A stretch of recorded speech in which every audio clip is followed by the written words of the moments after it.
His Promised Land. Chapter 4. It was pitch dark when I clambered out of my uncomfortable hiding place. At first I was quite cautious lest I be discovered, but being satisfied the boatmen were all asleep, I decided to stretch my legs by crawling over the hogsheds to a better hiding place. I grew too venturesome, and the first thing I knew, a heavy hand held me fast by the collar. It was the night watchman, who had been watching me like a cat does a mouse as it steals from its hole. After tiring of playing with my stealthiness, he leapt onto me.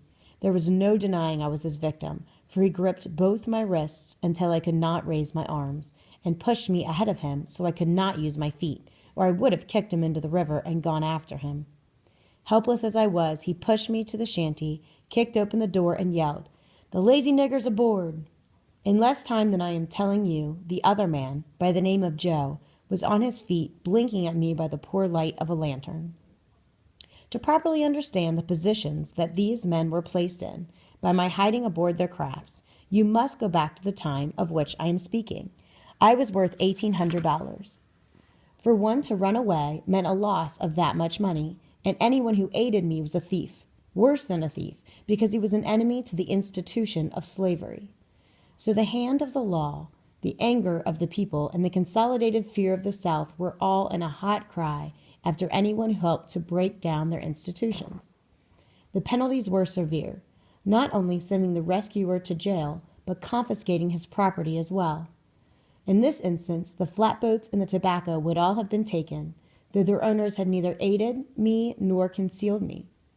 In addition to the vengeance of the law, the flatboatmen were a rough, ugly crew, which meant rough going for me. I was hustled to the shanty of the middle boat. There a rough giant of a man called Tom was aroused. He was red-headed and red-bearded. Neither seemed to have known the touch of a comb for some time past. I knew his type as soon as I saw him. You see, I had been on this river on my way to New Haven, so I was familiar with the people who lived along it and those who lived on it. Tom was a bully, a river bully with a reputation for cruelty and meanness, which he no doubt enjoyed. The captains of the other two boats were Bill and Joe. It was easy to see that Tom was their boss. I had to make a quick estimate of them so I could play my part and get them on my side, which was a poor one any way you looked at it. Bill was a fat, blubbery body, slow of thought and slower in action. Joe was short, thin, with a monkey face and about as much intelligence. These were my judges. Big Tom blinked and swore at me. 3 stools were drawn up in a rough table in which sat a smoky lantern as they sat down to talk it over. I soon saw that neither of them held the least sympathy for me. The only thing in their minds was how to get rid of me quickly and finally. Tom made no bones about his plan, which was to kill me. All agreed this was desirable. But now, all Tom asked for Bill and Joe to get out and leave me in his care.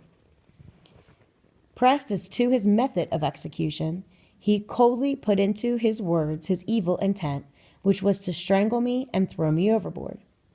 To this both men assented, until Joe raised the question that my body would rise to trouble them. Then greasy, fat Bill suggested the cat method for my extermination by way of a heavy weight tied around my neck. This seemed to satisfy Joe's objection, so they set about to carry out their plan. As I sat at the head of the table, the gloom of the shanty was nothing compared to that which enveloped me. All my fatalism disappeared in a fear that paralyzed me, body and mind.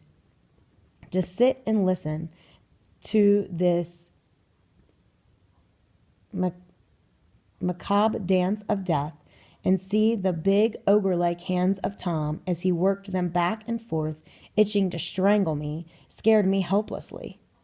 All of my courage oozed out like the quicksilver in a broken thermometer. I was an inert mass without a being. Once the plan of my execution having been determined, they were all too quick to carry it into effect. First they tied my hands behind me. There were ample stones at hand in the fireplace.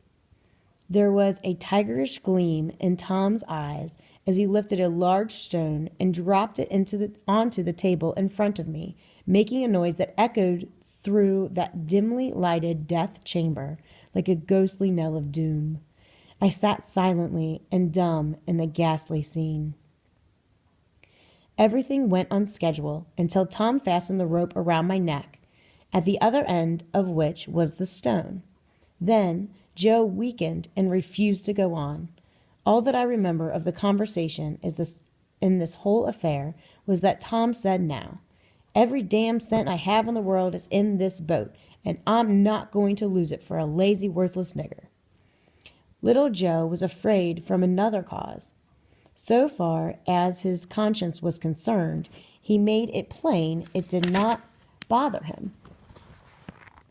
What did bother him was the presence of the other flatboats, any one of whom might betray him. An altercation arose among the three immediately. Tom and Bill were determined to throw me overboard and take their chances. Joe was unmovable. The row started when Bill started to tie the rope around my neck. There was a weapon at hand, which had I known of its presence, I would have used. Joe reached out in the gloom and brought forth an axe. At the same time, he pulled me to my feet, pushing me ahead of him. He swung the axe in front of him. With one blow, he beat down the shanty door. The cool air and open sky, even though my hands were tied behind me, seemed like freedom to me. At least it gave me heart to think. Joe pulled me across the boats to his shanty and closed the door behind us with a bang. He was at the rope holding my hand, immediately loosening it so that I was an able-bodied man again. Tom and Bill, still determined to have me, came and stood by Joe's door as they argued with him to deliver me into their hands. Joe, with axe in hand, stood inside the door, ready for action, listening but stubbornly refused to give me up. Tom and Bill retired to their shanty. There were two dull thuds. Joe threw open the door, and I saw Tom with an axe in hand as our boat swung clear of the other two boats. He had cut the rope, tying the boats together. As they could not dispose of me, they trapped Joe by sending him adrift with me on board. It was now up to Joe to get rid of me. It was my plan that Joe adopted to effect this purpose. Remembering how the pirates made their victims walk the plank, I now suggested that he and his helper, running the boat close to shore, run out the plank and let me run and jump off the end. This Joe agreed to do. Before walking the plank, I begged Joe to give me something to eat. He proved to be kindly enough now that he was on his own. He let me build a fire and cook all the ham and eggs I could eat. This meal over, I made ready to go. Joe and his man had the boat close to shore. The landing plank was in position. There was no ceremony in my leaving. Dropping the end of his sweep, he ran the plank out as far as it could go and be safe for him. With a word of gratitude, I ran and jumped and went down over my head. As I could swim, a few strokes and I was ashore. I yelled a goodbye to Joe, but he was too glad to get rid of me forever to answer.